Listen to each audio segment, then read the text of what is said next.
webinar, Yorkshire Care Equipment. So this is our third webinar now, and we're going to be discussing today around specialist seating. So as you'll see on the screen there, using specialist seating to reach client goals, how, when and why, and how we specify. So for those that don't know me, my name is George Hulbert, work at Yorkshire Care Equipment. We're a family-run business, and been in the business myself now for 15 years. And we've really built up the business on providing specialist seating specifically for individuals. So something we're very passionate about, and look forward to going through what we've got to present to you today. Really encourage any questions that you've got, put them in on the chat.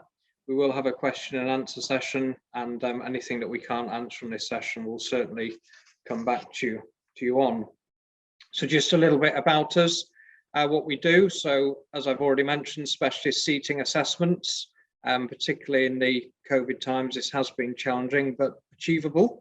We're more than able to come out dressed in full PPE and social distancing and take COVID tests on site. But what we also have done quite a lot on is the video assessments, and it's amazing how much you can achieve via video. But just a few other points on the slide you can see here. So in terms of training, any specialist seating training that you and your team require, delivery and setup, that's really important, particularly something like your specialist tilting space care chairs.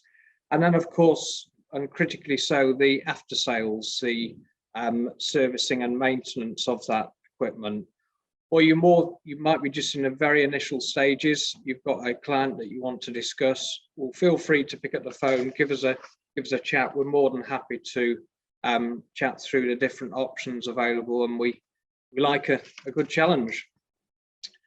So if we just get straight into the presentation now, why is seating so important? Why is it so critical for particularly the elderly and those disabled that we serve, that we care for?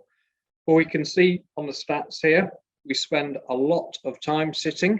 So obviously it's very critical. One highlight to me there is that men we obviously sit on our backsides longer than women. So 78 days, over 74 days. But you'll see there on average, and this is a source from the British Heart Foundation, that we're sitting up to 9.5 hours each day.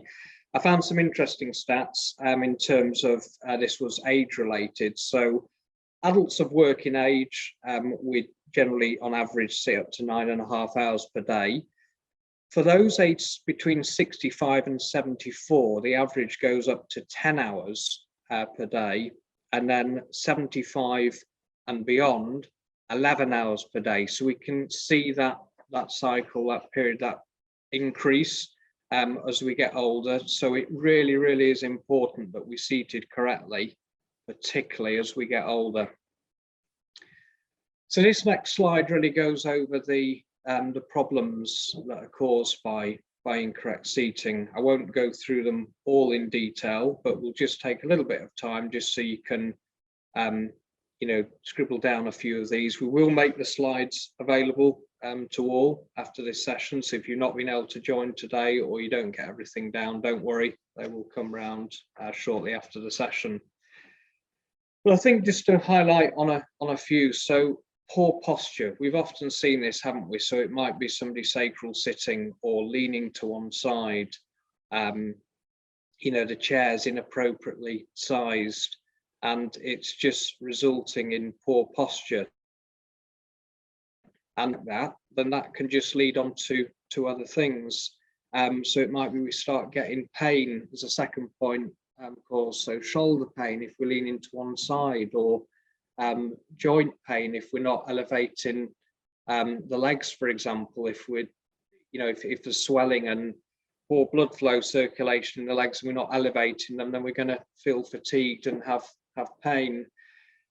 Maybe just dropping down to a few near the bottom there, difficulty in getting up. So we know if a chair's too low, it's going to be difficult to get up from. It might be too wide, so the arms are not in a good position to push up from. the arms may be too low, the arms may not be full length.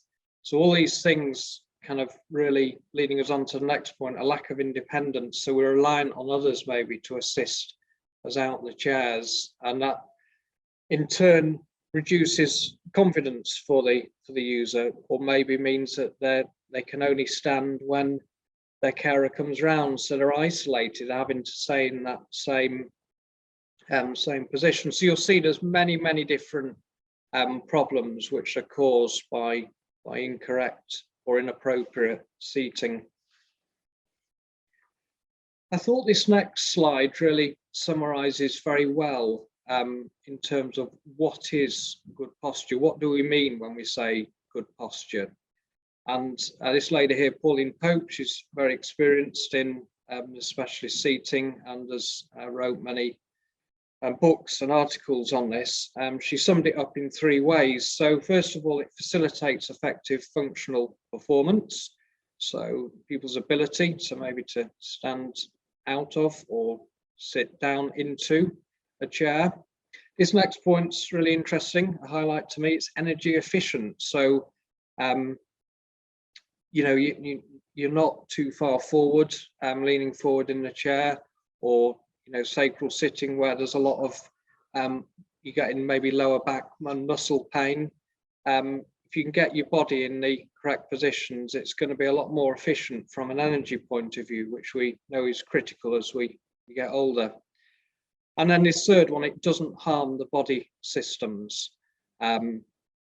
So, as we saw on the slide going back, maybe cutting off blood flow or blood circulation, is keeping the body in good shape. So that holistic really answer there, I think, in terms of what is good posture, what does that look like? We've got some very interesting blog posts, which again we'll share around, where we reference this in more detail, and also a full seating ebook, which again we'll share to all attendees who've come on, which go into some of these points we cover in a bit more detail. So this next slide, which we've brought up here, what does correct seating and posture, how does that impact somebody? So you'll see from the 5 points covered here, it gives somebody more control and better postural support. It reduces pressure, so it gives pressure relief just from having the chair the right size, or maybe incorporating some sort of pressure relief facilities within the chair is going to give the client a reduction and relief from any pressure which builds up. Next point speaks about improving quality of life. Well, yes, it does, doesn't it? If we've got somebody seated correctly, they're comfortable in a good posture, so it's giving them more energy, as we've touched on, and it's improving that quality of life for that patient.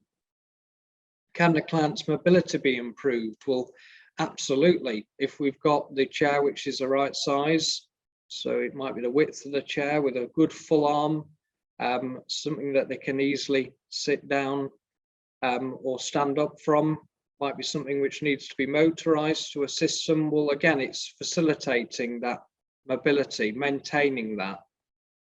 And then lastly, are we making it safer and easier for the patient to perform bodily functions? Well, I think it really links back to the previous point. As we're improving or maintaining that mobility, that it means that the functions that the patient would like to carry out, they're able to do that in a safe and easy way. So moving on, looking at what are seating goals? What goals do we have when we're trying to specify maybe something of a specialist nature of seating for a patient? We've put together what we call a hierarchy provision for specialist seating. So you'll see in the middle there, the consider first with an arrow going down. So if we're to look and work from the top, so the service user, that they have a suitable chair. therefore no action is required. So kind of starting at that point. And then as things progress, it might be that we need to undertake an assessment and perhaps advise the patient on different techniques, maybe different sit to stand techniques, tucking the heels a little bit further back, using the arms, maybe shuffling forward to assist in raising up and down from the chair, using grab rails to assist, perhaps have a frame to use when they're standing. So what can we do to adapt?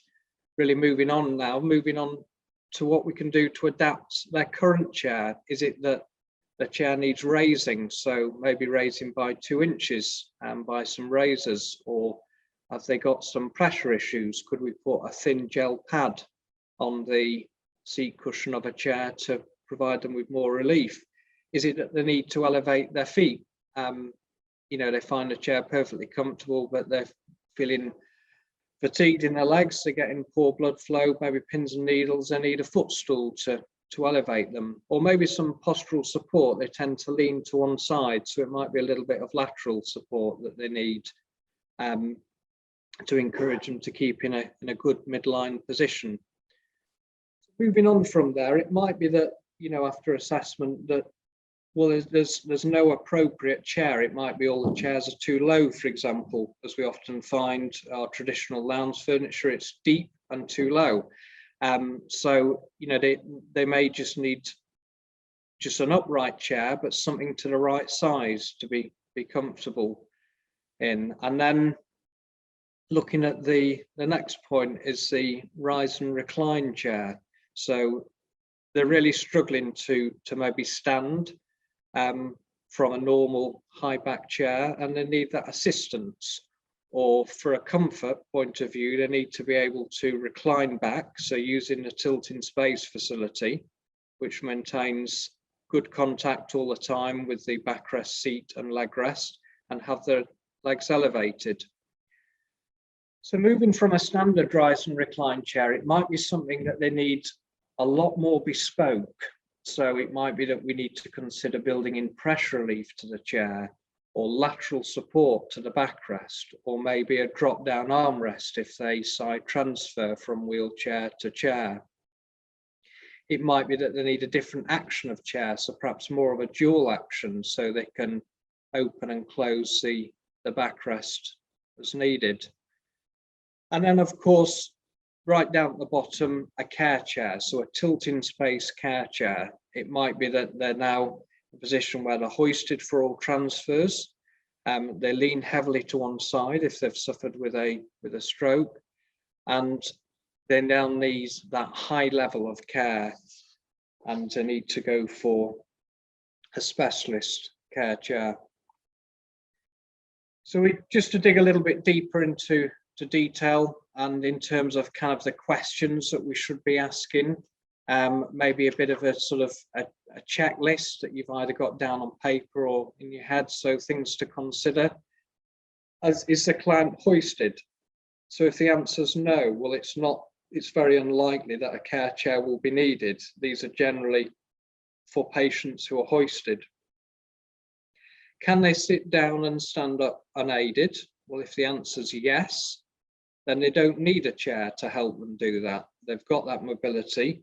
It might just mean that they need a good size high back chair, so something which is comfortable for them, which will give a good posture, but they're still able to sit down and stand unaided.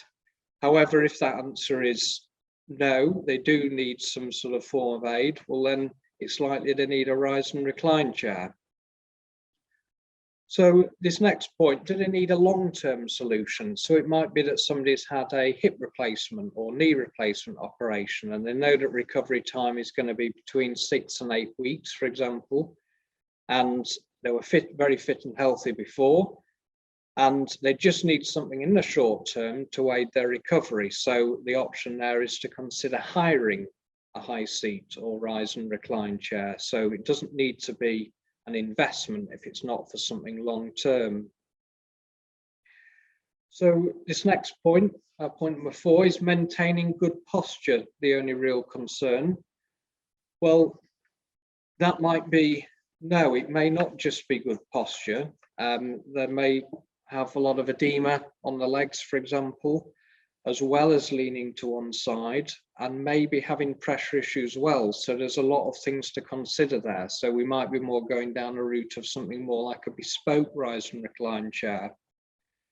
But if that's the only concern in terms of posture, it might be that, again, a high back chair or possibly even a back support in their additional chair will give them that posture that they need. And then the last questions are, so have they got pain in a specific area? Do they struggle with a specific action? Might be a, as we referred to before, an activity to do. Are they struggling to do that? Maybe reading a book within a chair, or it might be a table they need to assist with that. So as you'll see, there's lots of things to consider there. These are just examples of a few questions, but we do answer that quite well, I feel, in a blog post that we wrote a little while ago, which, as I say, we'll share with you after the session. So enough from me now, going through the details there. My colleague Ben Sterling, he'll now go through tips really on how to measure for seat sizing. So during a seating assessment, what do we need to look for? So we'll look forward to hearing you, Ben.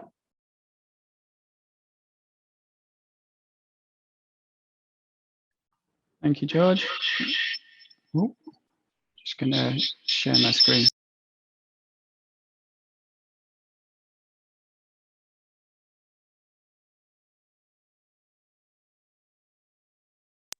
Okay, just going to, oh.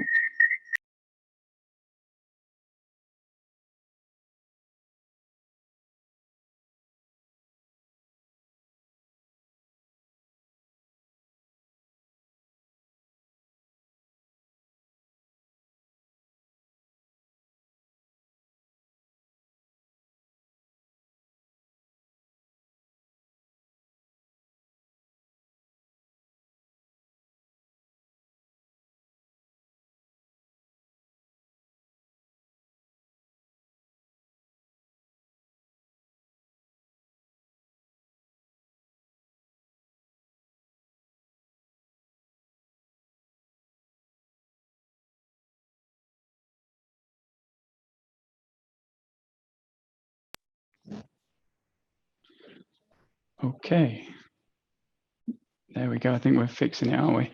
Brilliant. Sorry for the lovely squeaks and sounds there. Thank you, George, for that. So yes, as George has said, my name's Ben. I am one of the assessors here at Yorkshire Care, and we're just going to run through some basics really, or a bit of an overview on how to measure for seat sizing, or what we sort of look for when we are carrying out a seating assessment. So I think the golden rule really with this, whenever we are assessing someone for seating, first and foremost, we've got to keep the end user in mind here, and just explain the process, explain what we're going to do before we start doing it. When we are measuring for seating, it's quite a personal thing. We have to kind of move them around a little bit, touch places, just to make sure that we're measuring effectively and doing it right. So to explain that is really our golden rule. Before we start measuring, before we start touching the individual. Obviously, as you can see second on there, using a tape measure with both millimeters and inches. From our experience here, an inch is an ocean when it comes to measuring for seating and for chairs. And if we're not getting it right, then the only one that's going to impact is the end user. And as we've said, we're here to kind of resolve and support the individual to make sure that they are seated correctly, that they are able to function and have a quality of life that perhaps they didn't before. So making sure that we're measuring correctly and doing it as precisely as possible is really quite key. Whenever we're carrying out assessments in the chair as well, we want to try and use the chair that we're going to be prescribing. So get them in as close to the right chair as possible. We may still have to make a few tweaks, may still have to make a few changes, but to get to as near to that before we even begin is obviously the best best practice. With that in mind, if we are doing an assessment, particularly with an occupational therapist or a physio, we would often and always encourage that we get as much information as possible. So we're thinking about the height of the patient, the client, but beyond that, and kind of as George has already alluded to, key questions like, are they hoisted? Do they have a lean to one side? What disabilities are we looking at here? What conditions do they have? And bearing in mind as well, if it's a progressive condition and we're thinking long term, that might change the chair that we maybe look at bringing along, or we may bring a couple of options to keep that in mind and support the end user on their journey with that. But as well as that, more practical things, access. It's a key one quite often. The last thing, we're not always able to lug big heavy chairs up flights of stairs if they're on a top level flat, as it were. So understanding, what we're coming to is always a massive help, practically speaking. But yeah, as much information as possible is always helpful, and it just ensures that when we get there, we're getting the most value out of the time we have, and we're getting the closest possible solution or the best possible solution for the individual. As well as that, some of the key things when we are actually assessing, you can actually use household items as well. So if we're looking at, I'm thinking maybe like a hardback book, to explain that a bit more. So obviously we'll have our tape measure, we'll be measuring perhaps width and depth for the client there, but where perhaps a body part may curve off. So I'm thinking like the end of the leg to the knee. In order to get the most accurate, you might want to put something hard back next to it to measure up to there, instead of just measuring around the knee. Or if we're measuring in a chair that they already have, and again, the edge of the chair rolls off, just having something to hard and flat to measure against, like a book, will help just get that most accurate reading for the assessment when we're doing it. As George said as well, we do have a free seat sizing form that you can download on our website. We can also make that available to you at the end of this as well, just to give you a bit more around the hints and tips that we have when it comes to assessing for an individual. But to pull out some key bits of information or key items when we're measuring, we just start off with the knees really, or measuring from the floor or the foot plate of the chair to the top of the seat. We want to make sure that when a person is seated, that their knee to hip angle is at 90 degrees and their feet are flat on the floor, and it's a nice even line from their feet to their knees to their hips. If we're going too low with the chair, then ultimately you're not going to be supported around our thighs, and that's going to push weight more back into your buttocks and around your pelvis. It's going to cause people to maybe slouch a bit more or put a bit more pressure there, and it's just going to be generally more uncomfortable. Knees might be a bit higher up, or it might just put them into a very awkward position where over a long period of time it's going to cause more harm than good. If we're too high in the chair, then our feet are probably going to be on tiptoes, or we're not going to be quite in place properly. Again, it's going to be dangerous because it's going to build up pressure into your thighs and the back there, and it's going to also encourage them to maybe slouch a bit more so that they're getting their feet on the ground. And then when that happens, you've got the eventual possibility of shearing as well, which is obviously what we want to avoid. So first and foremost, keeping knees and hips and angle and everything at 90 degrees is the best place to start, and just ensuring that. Moving on, if we're looking at seat depth, we want the seat cushion to actually be supporting the whole of your upper leg. What we would generally say is that you should be able to just get maybe a finger's width between the back of the knee there and the chair. So just being able to slot your fingers between the two is what we're looking for. Again, if we're looking at more adaptations around split legs, leg rests and things, for instance, then again, just need to see if we may need to make any adaptations to the seat, change if there's a leg length discrepancy and things as well. Often it could be the case that the client has a dislocated hip of some sort and it's just knocking things off. Bearing that in mind and just considering other options around that. Again, if we are too deep with our depth, then the potential there is that we're cutting off blood supply just around the back of the knees. Again, is not going to be supporting the lumbar enough, or we're not going to be supported properly, I should say. And again, you're just going to push more pressure back into your lower spine and around your sacrum as well. And it's just pushing them people to slide forwards or to get, out of position again. If we're too short and the thighs, so between the knee and your lower thigh there, if it's not supported, then again, you're putting more pressure into your backside and lower back, and that's again going to cause a lot of discomfort. Again, the leg rest isn't going to be supported fully as well. If we think of a rise recliner chair and we're lifting the legs up, you're not going to have enough length there to actually support the whole of the leg. And so again, that's going to cause a lot of discomfort and pain over a long period of time. So keeping, making sure that we've got a good length of support there as well around the depth is crucial. And then finally, on the width side of things, what we generally tend to look for is, I say roughly an inch. I mean, it says 3/4 of an inch there. So again, we should be able to get our hand between the client's hips and upper leg and the side of the arms there as well. They must be able to sit comfortably there in that way. Just gives them a bit of room to adjust, or to gives them that space. Again, if we're too narrow, there's a risk of pressure points on the hips and around your legs of the client as well. And they may not be able to get out of the chair properly. If we're too narrow, it might be just too much of a squeeze. It's going to be harder to get out and harder to get back in. Too wide, and then we've got the client generally searching for the arms, and they won't then have that stability or support to actually get up out of the chair. It won't support the trunk either in the best way at the same time. And it's just, like I say, if they're too far out wide, it's just much harder to get out of the chair. And then what you'll find is they tend to lean to one side rather than the other, so that they can at least accommodate getting out of the chair, which posturally speaking is not going to help, is it really? And it's not going to be stable for them. So in terms of the arm height, again, quite a crucial one. We don't want the arms to be too shrugged and too high, like shrugging the shoulders. Again, it's going to cause a lot of pain.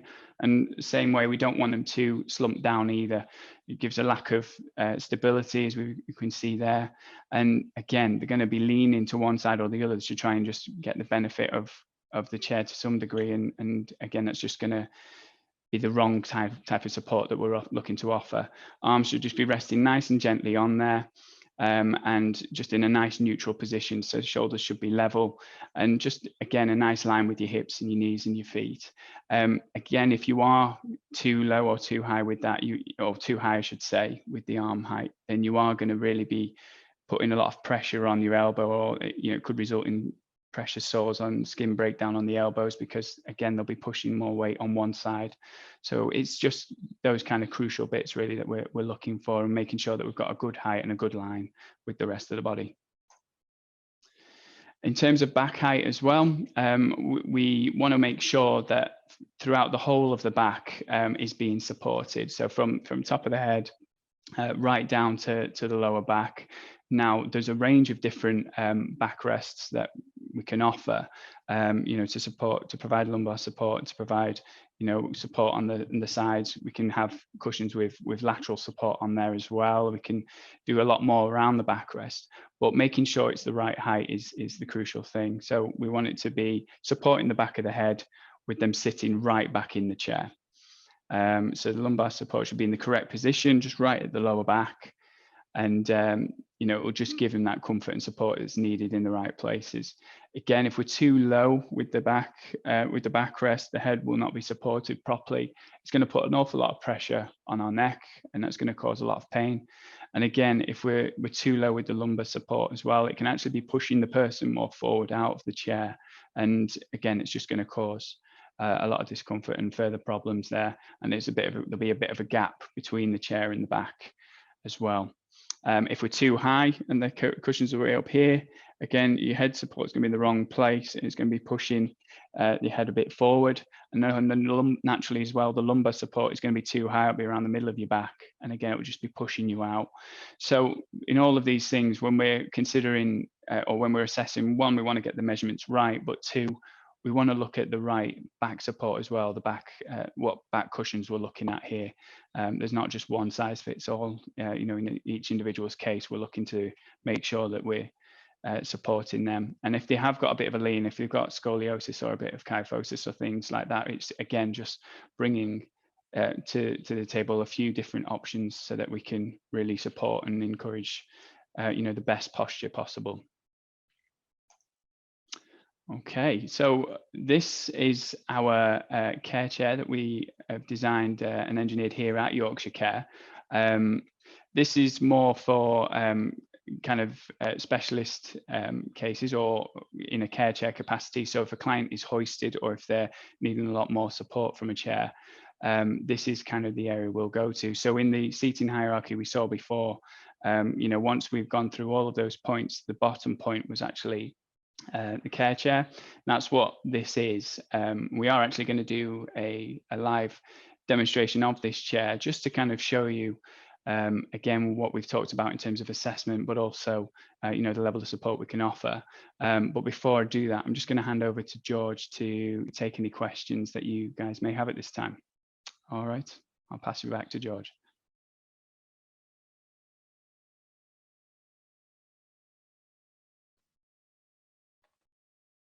Thanks for that, Ben. That was helpful to run through those key seating dimensions. So I think just to recap, there's 5 that we look at, you know, critically in terms of seat height, seat width, seat depth, arm height and back height. It's really important to get that holistic picture specifically for the patient. So I think it's over to you, Tristan.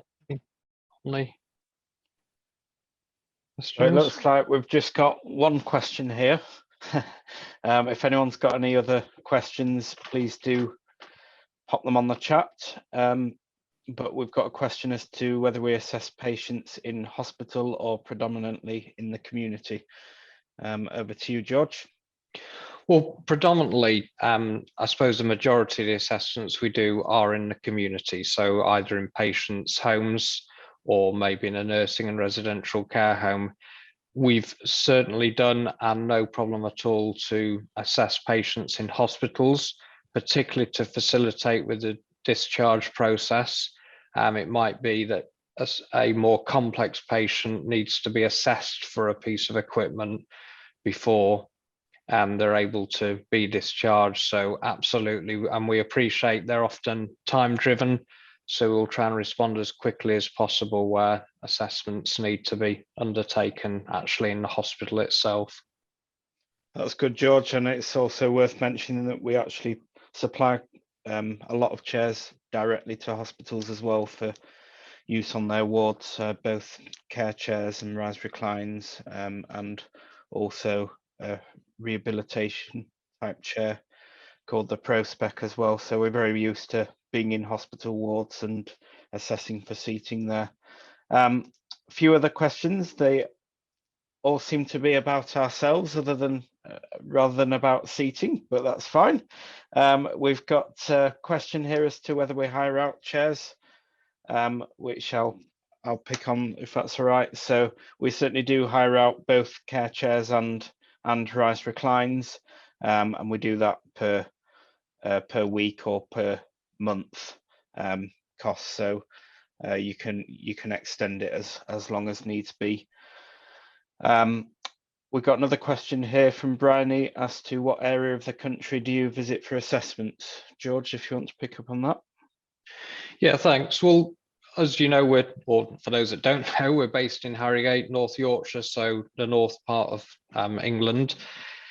Typically, we travel up to the sort of mid area of Scotland. So, you know, the Edinburgh, Glasgow, Perth sort of belt, and then down to the kind of top north of London and across. Now, that's not to limit us in any way, and we take each case by case. And I just want to go over what I spoke about at the beginning about video assessments, how it's made the world, or the country, if you like, a smaller place. So it's amazing what you can facilitate over video, and we've been surprisingly so, I'll admit myself, perhaps a little bit skeptical about it being a COVID, but it's amazing how even something like a specialist care chair, you can do a detailed assessment, send it down, do a detailed setup all over video, and very successful. So just really encourage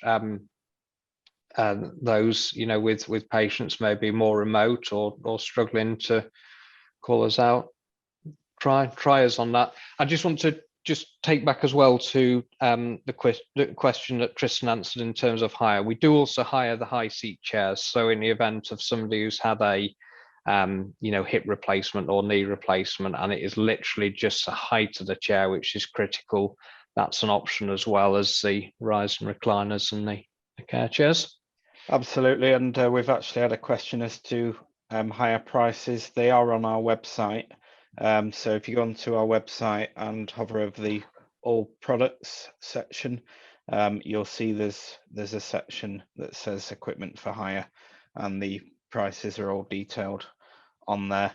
And just echoing what you've said on the usefulness of video assessments, we've actually I think we've got a Lentil care chair in pretty much every continent now, bar Antarctica, obviously.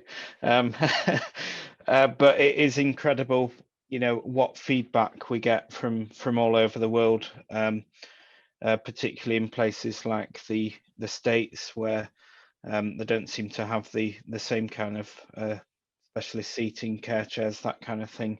It's amazing what feedback we get, and we're able to, the COVID period and the moving on to videos has really made the world a smaller place. Another one for you, George, if that's okay. What aftercare support do you provide after a chair is in place, including guarantees, service, etc.? Sure, well, that's a good question, Gail. In terms of, there would generally be a little bit of a variance between products depending on their warranties. As a minimal with ourselves, the warranty is 1 year. But if we take the Lentil care chair, for example, the frame has a warranty of 5 years and the rest of the chair a year. So you can see there's a lot of faith being put in the frame itself. But not just relating to sort of repair, breakdown, replacement of parts. It might be that the patient's situation is deteriorating, and it might even be from time of assessment to time of delivering the chair, where there's been a further deterioration. So we're here to help on the whole journey, I think, really to stress that. So it might be a few months, and you might need us to relook at a chair again. That can be done successfully on video, or it might require a home visit to come out and maybe reset something up or go through a little bit more training. So we do pride ourselves in terms of the after sales service that we give. It's very, very important when dealing with specialist seating. And that links quite well with the next question as to whether chairs can be trialed before purchase. And again, particularly for your complex patients, you maybe have perhaps they've had a run of chairs, they've maybe had 2 chairs and they just haven't been successful. And in order for you to present your case forward to the fund holders, it might be that you need to prove by trial of the chair that this has worked. So again, we'll assist you with that.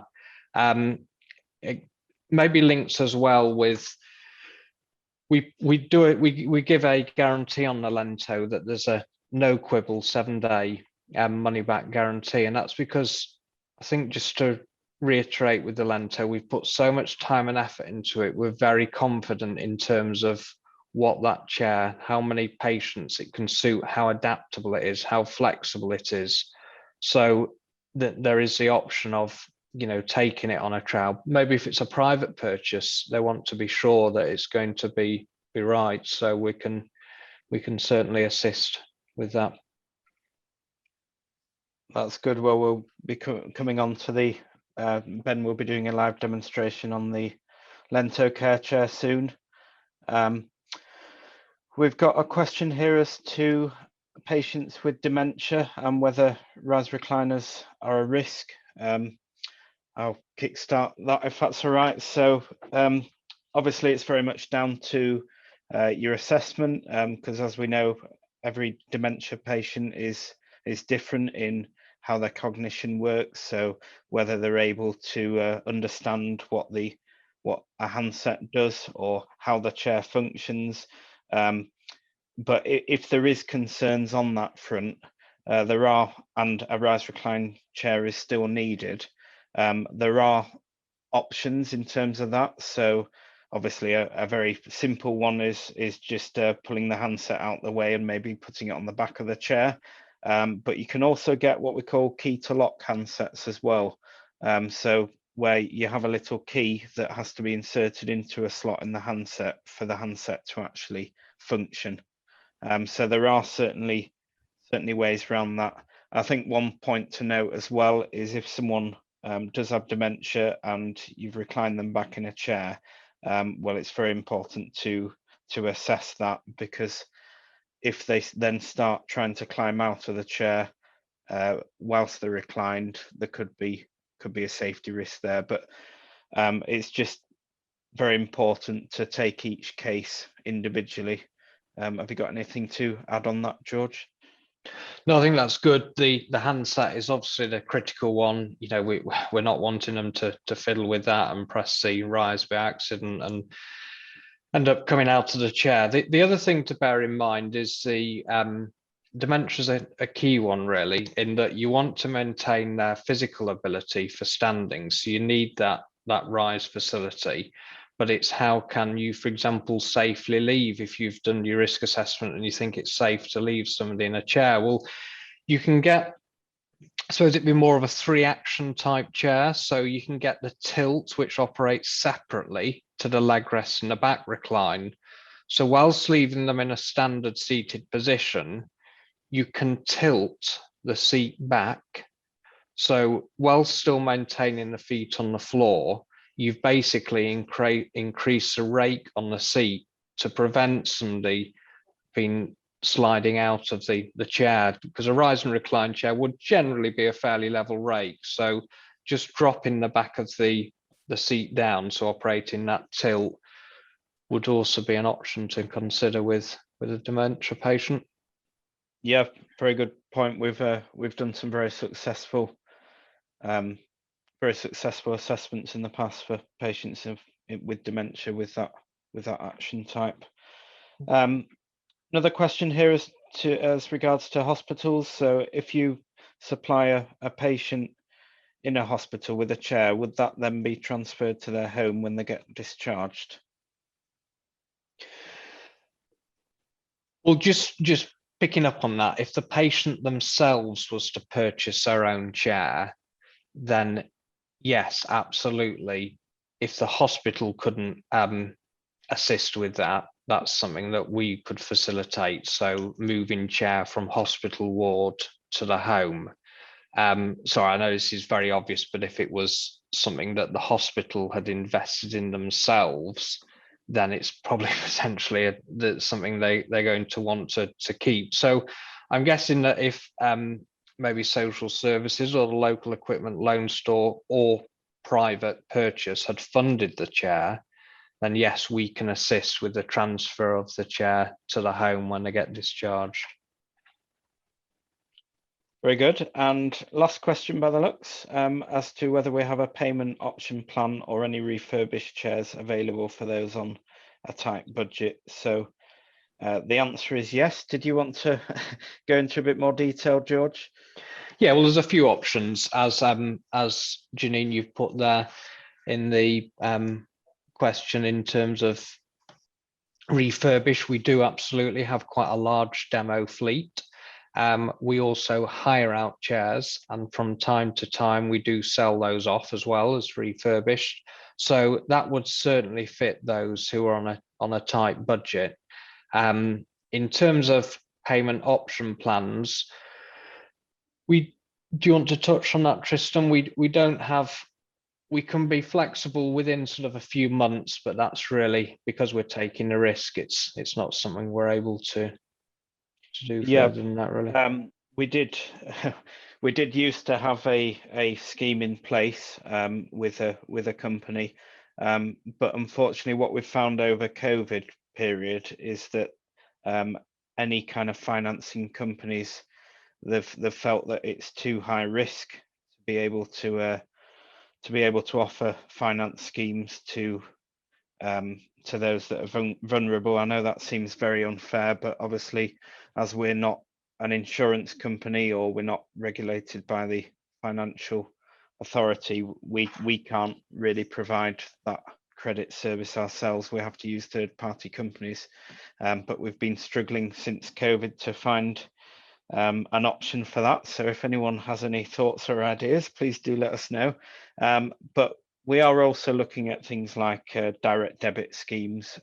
So for instance, on service contracts, that kind of thing, we've now just launched a direct debit scheme for service contracts, so you don't have to pay that kind of item up front, but it's more on the kind of physical products where it's a bit more difficult at the moment. We do have another comment on dementia patients, which is a very helpful one. What would be useful is to be able to limit the angle at which they can raise the chair, which would allow some autonomy, but limit the risk of sliding out at an acute angle. So absolutely, that's something we can do, isn't it, George? Put a stop on the motor. That's right. Yeah, there's been a lot of advances in terms of kind of motors, control systems, handsets, i.e. the electronic side of the chairs, where we're now able to program it to stop both on the rise or recline or any of the functions at a certain point. You can program the motor.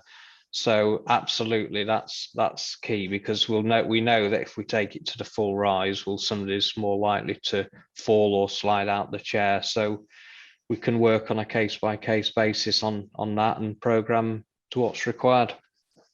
Very good. Well, I think that's the questions section. So we'll now go over to Ben, who's just moved to the assessment showroom area, and he'll be talking through the Lentil Care chair and how to adjust the sizing to suit in that product. So over to you, Ben. Thank you, Tristan. Hello again, everybody. I don't know if you can spotlight me there, Tristan. I'm not sure. It might be quite a small square in a large. There we go. Brilliant. So if everyone can see and hear me okay, that would be brilliant. Yeah, I've got a few nods. That's good. Right. So yeah, we're going to go through the Lentil Care chair.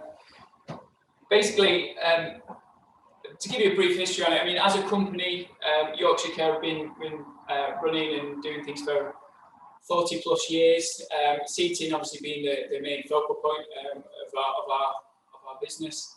And as a company, we've worked with a lot of well-known brands, big brands in terms of the seating world, and provided assessments and support to a number of clients through that way.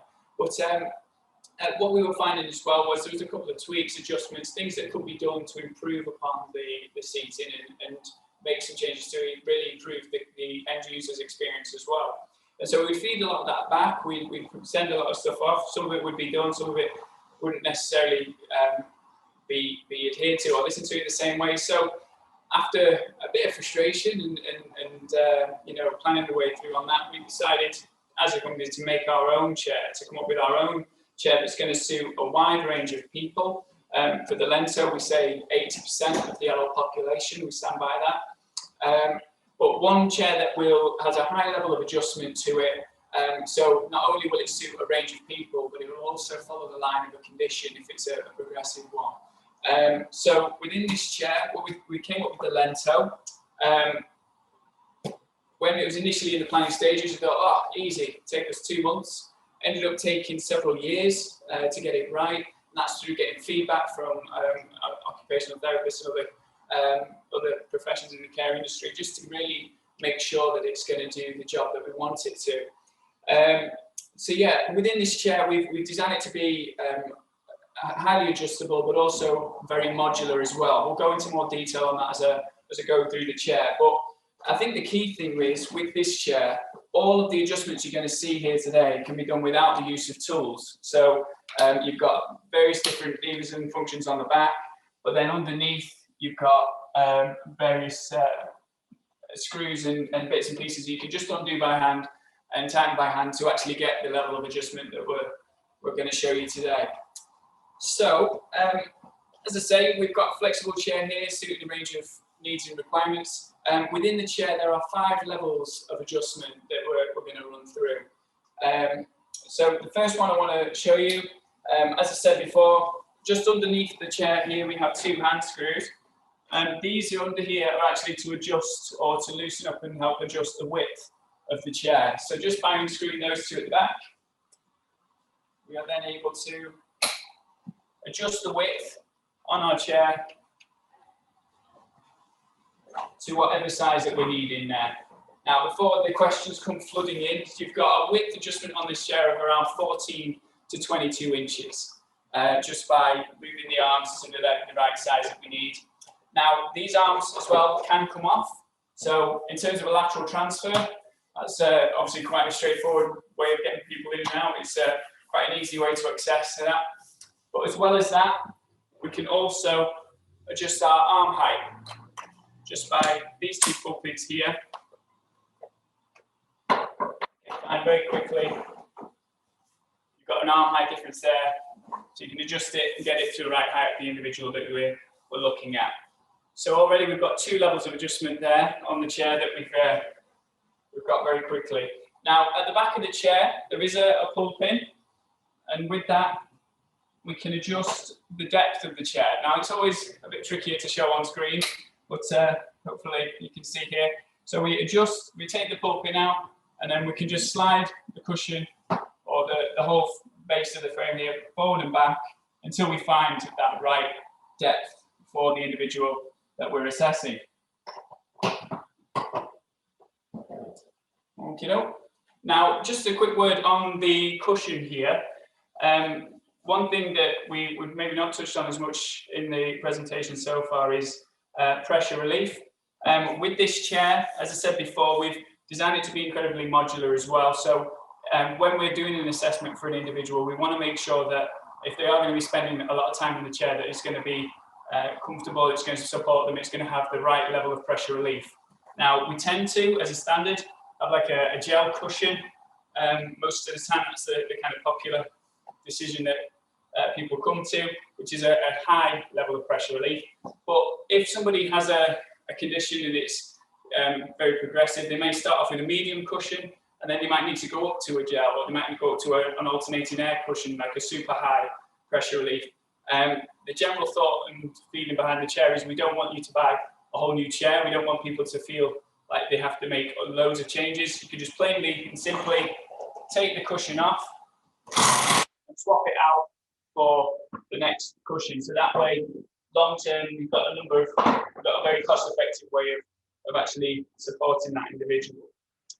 So we've done the width, we've done the depth, we've done the arm height. We're going to look now at the leg rest here.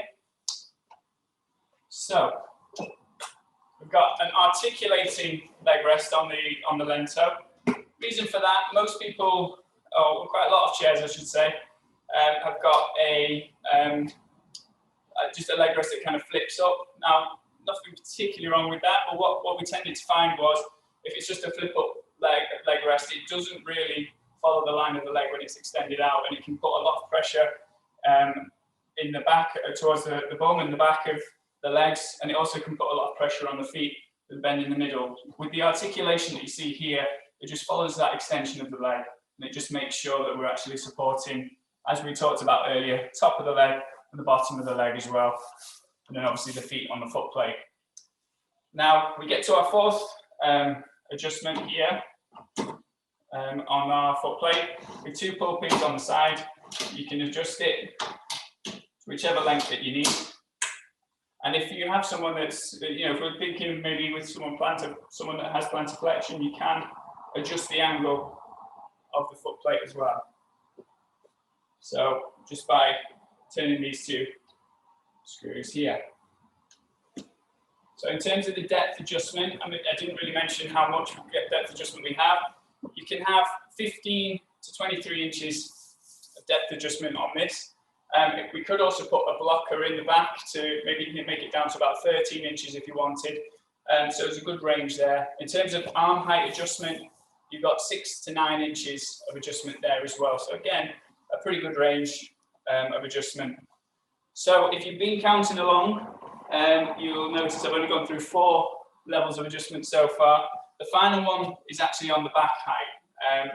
And we can simply and quickly add a couple of inches onto the back height just by simply popping the backrest cushion the other way around. This designed and shaped in such a way that it will help those taller clients that we come across. To give you a bit of a real life scenario or snapshot with this chair, we did an assessment for a lady who was about 5'4", if I remember rightly, and 9 stone, and we managed to fit her nicely and comfortably into the Lentil. Obviously, our cushion was back, our foot plate was up, we were in a little bit closer on the arms and they were lower. And then literally travelling back an hour down the road, we assessed for a 6'4" gentleman who was about 18 stone. Obviously, keep that in mind, we'll bring our cushion round, we'll bring it out a little bit, arm height would be a bit higher, foot plate a bit lower, but it really shows, you know, the diversity of the chair really. And both customers extremely happy, well supported, and both went with the Lentil. So we have that. Obviously as well, we've got our tilting space function on the chair. So we've got a good range on that. We also have a back angle as well that can be opened up. So I'll show you here. So you can go quite far back with that. To give you a full idea though of the full range, we've got our full tilt and space there. You've got your back angle as well. And if we really wanted to, you've got your leg rest here. Now, obviously, I'm not advocating people sit this way, but what it shows you, it gives you a great idea of is just the full length of adjustment that we can have within the chair. You know, you really have got a good option. And because it's all very much in your hands where you want to set these adjustments to, it really does ensure that we've got the most or the best possible outcome for the end user, really, that we are going to be able to find a position that's supportive, safe, and actually doing the job it needs to do. So just a bit more on the modular side of things. Each individual part on this chair can come off. So if you were to damage, say, the wing here, then that bit can be replaced. You know, if we need a new arm, we can do a new arm. You don't have to buy a brand new chair.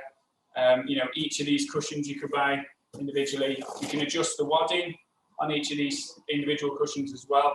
So, you know, there's a whole host of things that we've really tried to think about to make sure that we're supporting the individual, but we're making it cost effective.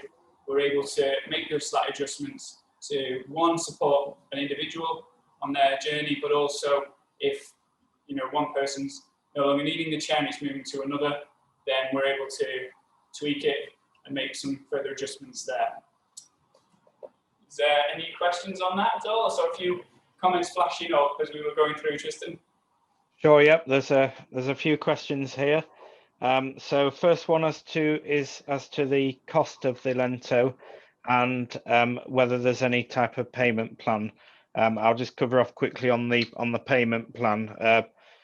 We are, as mentioned before, unfortunately, there isn't really a payment plan at the moment, payment option.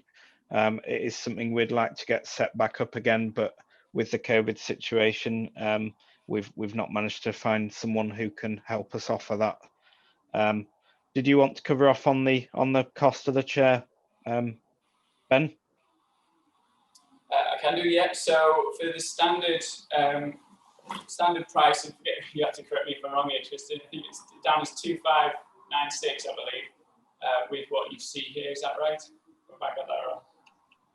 So in terms of the actual chair itself, if you were to go for it with a reflection foam medium risk seat cushion, you'd be talking 2359. Now that's obviously an individual cost. You'll appreciate if there's if there's, if you're looking at multiple quantities, that's something we look at on a case-by-case basis. But I think what's important to point out is that more often than not, a patient who needs a chair like this will require a high-risk pressure relief gel cushion, which, as Ben alluded to, is more than that. So it works out at 2,674 if you were to go for the Lentil exactly as you see it now, but with a gel high pressure relief cushion within the seat of the chair.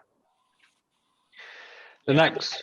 Further on that, just to extend on that, sorry. I think the thing to be mindful of when we're comparing this with other care chairs and looking at everything that's in the market, we have tried very hard to keep it competitive, but what you tend to find as well is with the level of adjustment and the design that we've brought here, it does fare very, very well compared to others. You tend to find you could get something cheaper, but you would miss out on an awful lot of mobility and flexibility in the chair. That's right. When we actually developed the chair, we put together a matrix of all the chairs on the market. And obviously with other chairs, you get like a base unit price, and then you add everything's additional to that.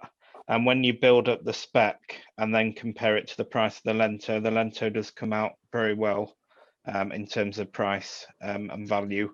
And you also get a lot more kind of longevity in the chair because you can reuse it very quickly, adjust it very quickly without tools, so it suits different people, or you can reissue it to different clients, or you can even adjust it throughout the life cycle. So if a patient puts on weight or loses weight or needs more support or less support, you can adjust it.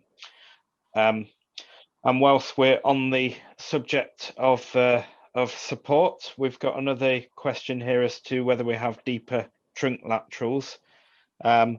So I'll answer that one if that's all right. We probably should have showed, shouldn't we, Ben, the cocoon backrest. So those 3 cushions in the backrest that are on there at the moment, they come as standard on the chair. That's what we call a waterfall lateral backrest, but they're just on Velcro, so you can take the 3 cushions off and you can replace it with what we call a cocoon backrest, which is something we've developed over time. So it's that kind of thing. That's actually one from a different style of chair, but it's very similar to that.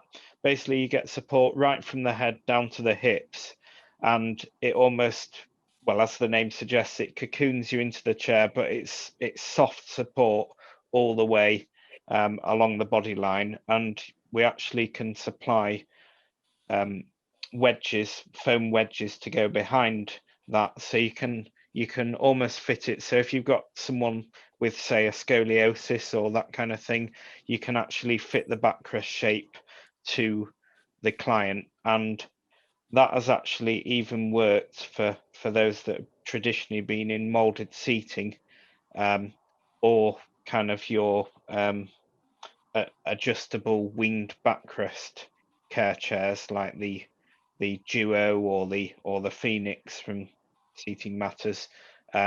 That same level of adjustment you can get in the cocoon backrest, and people find it is nicer to look at and more comfortable as well.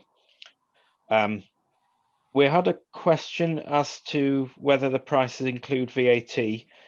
No, those prices are exclusive of VAT, but you don't have to pay VAT if it's a private individual or charity that's funding the chair. We've got a question here as to, does each chair have all the adjustments shown and the variation in cost relates to the cushion type? So that's correct. The Lentil Care chair has all that adjustment in the chair itself, and you don't need any tools or anything. You don't need any additional parts to swap out or anything to change in order to change sizing. All the adjustment is in the chair, and the only additional amount that we spoke about in the 2 amounts there, the one with the higher price was just if you include a gel cushion in there as well. There are a few other accessories as well, but 9 times out of 10 the standard configuration works very well for people without any additions. George, there's a mention here as to whether we can send out a picture of the 5 levels of adjustment.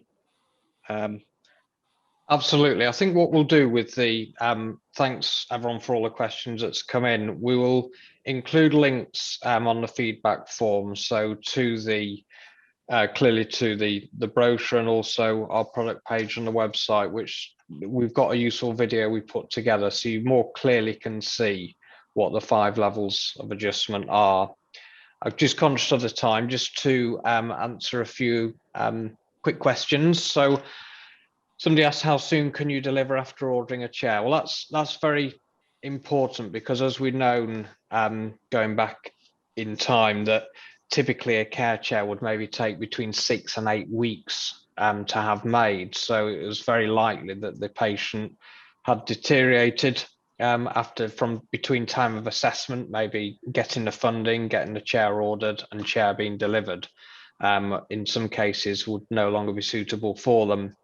So we decided really the key thing here was for us to be able to stock a chair. So the chair, as you see, that Ben's demonstrated to us, and the dark grey vinyl on the outside and the black Dartex running through the middle, is exactly what we keep in stock for immediate delivery. So important to bear in mind for your urgent hospital discharge cases, or somebody who's deteriorated very quickly, that we can service and deliver very, very quick. And then just an answer to Janine's question, in terms of bulk buy discounts available for a care home company, absolutely. I will look at that on a case-by-case basis. So more than happy to discuss that with you, Janine, in a bit more detail. And Anne Saxby has asked whether we hire this chair. Yes, we do have the Lentil care chair in our hire fleet. We've got 3 or 4, as you imagine. They're very, very popular. So they're often going in and out of hospitals, but absolutely we can hire that out. And then Linda Morris has asked about maintenance contracts. And yes, we absolutely do that, particularly for the, this is a manual operated version, which Ben has demonstrated. We can get the electrical version as well. But what's really key with this sort of equipment, which is having a lot of regular use, is that they're maintained and serviced at least on a yearly basis. Now, for peace of mind, we can set up a service contract. We do those in different levels, and it's just like a regular amount going out each month, and for peace of mind there, you've got full backup and in terms of quick service. That's good, thank you. And I think probably one last thing to mention is that we actually do a children's version of this chair as well, called Little Lento, and we also keep those in stock as well. They also work very well for adults who are, say, 5 foot or shorter.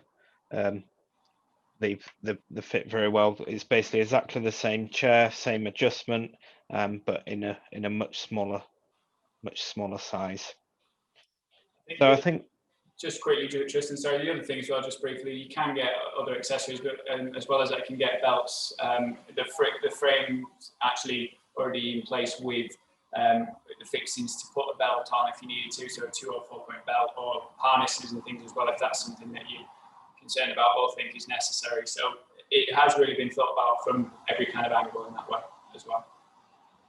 absolutely, and because of the flexibility, it's why we're getting so much so many places are actually moving on to this. So in terms of loan stores, for instance, they can just keep one type of chair in stock, swap parts between different chairs, reuse them, and they just know that if they send a Lento out, it's going to suit any patient.